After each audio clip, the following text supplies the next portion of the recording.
Okay, what we're going to do now is program up a USB key. So if you're working on sites and you've more than one or two to do in one go, you can program up a USB key to put all the settings into the Altherma 3 purely off a USB key.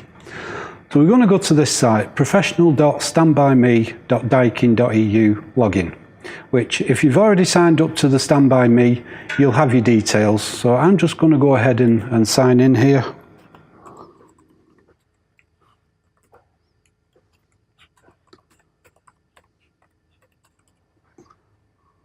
And the password, and we sign in. Okay, we have a little update here, so we'll go ahead and we'll read that.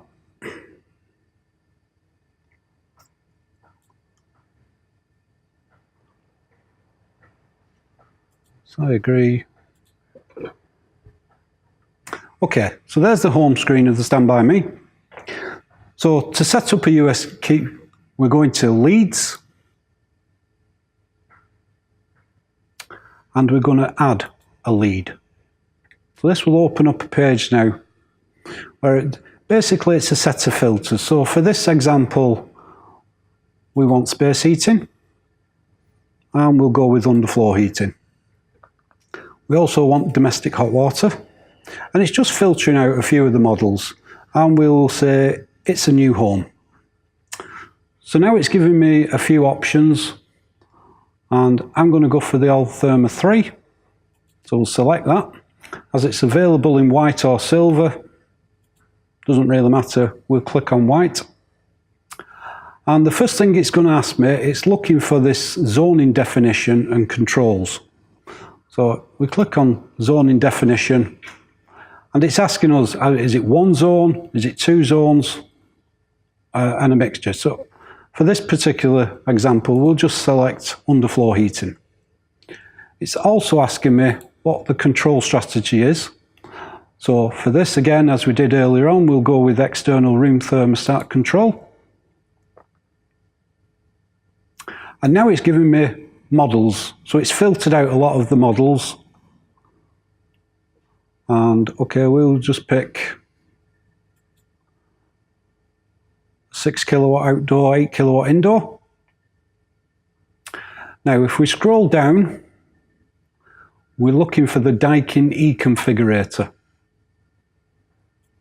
We'll click on that, which will divert us to an external tool.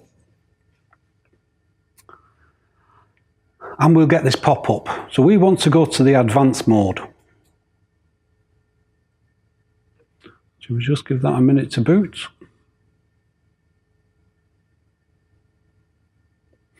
Right, so we've already told it it's underfloor heating and it's one zone.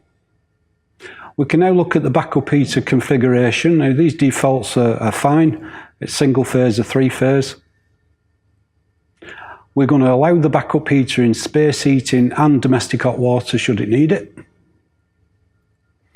The emergency mode we're going to keep at manual. It's not allowed to run in heating above equilibrium temperature, and we can set the equilibrium temperature. So for this example, we'll keep it at 0. We click on to the next step. Here now we can set whether we want to use weather compensation, weather dependency, or a fixed or absolute temperature. So as it's underfloor, we'll go with the weather compensation. With no schedule because we're using external controls. And here's the graph for our weather compensation that we can put in. So for this example, I'll move that up to 45 degrees, 25, and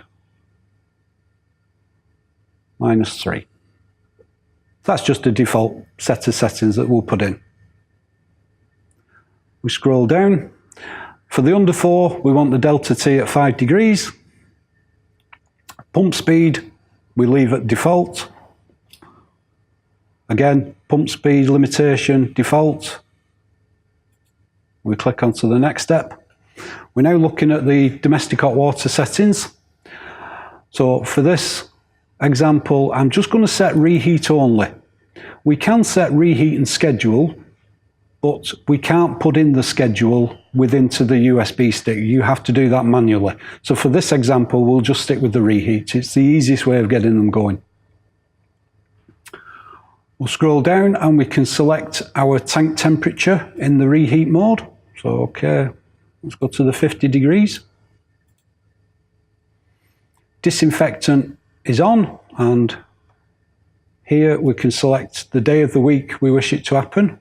So I'll select Saturday, and I'll select 5 AM.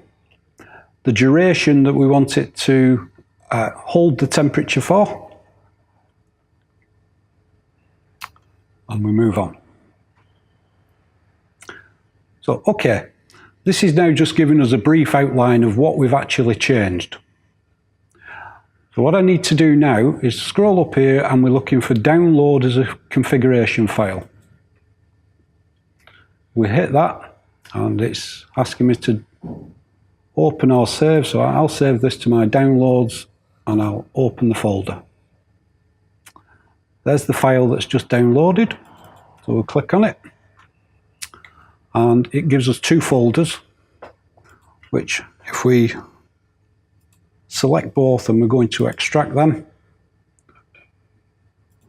And I've already put a blank USB stick in the computer, and we're going to select to copy to there, and we click OK.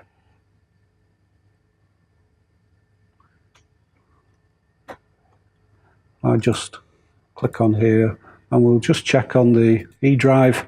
There's the 2 files, and that's it. We can safely eject the USB key now, and it's ready to go.